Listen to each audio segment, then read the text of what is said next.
Russian President Vladimir Putin's Showcase Russia-Africa Summit welcomes delegations from across the continent on Thursday. It's an event set against the backdrop of Russia withdrawing from the Black Sea Agreement. The deal had allowed Ukraine to ship grain out of its southern ports despite a 17-month-old conflict. As such, grain will be in focus in St. Petersburg. African leaders are expected to seek assurance from Putin on grain supplies. Chicago wheat futures, a benchmark of global prices, have risen around 20% since Russia ended the deal on July 17th.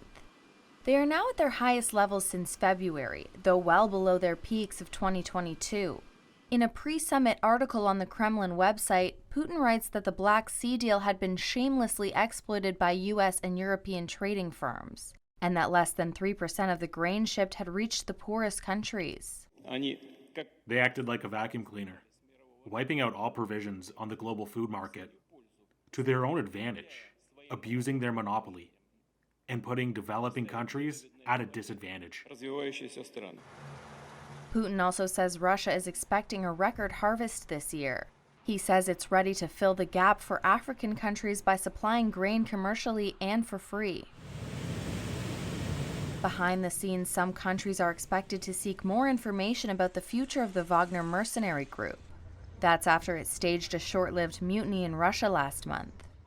It provides security muscle for governments in the Central African Republic and Mali. Russia says there will also be further discussion of an African peace initiative for the Ukraine conflict. However, Putin's response when presented with the proposal last month was to repeat a familiar list of accusations against Ukraine in the West. Putin is prevented from traveling to many countries because of an arrest warrant from the International Criminal Court. That makes the Russia-Africa Summit an opportunity for him to hold center stage before leaders from an entire continent. Russia says 49 African delegations are taking part. However, that includes just 17 heads of state, sharply down from the 45 who attended the last event in 2019. Russia accuses the West of trying to sabotage the event by dissuading leaders from attending. African governments have mostly remained neutral on the war in Ukraine, as they balance their own relationships with both Russia and the West. Some have had strong ties with Moscow since the Cold War. Many are sympathetic to Putin's idea of countering U.S. dominance in a new multipolar world order. However, most have closer economic links with the U.S. and Europe.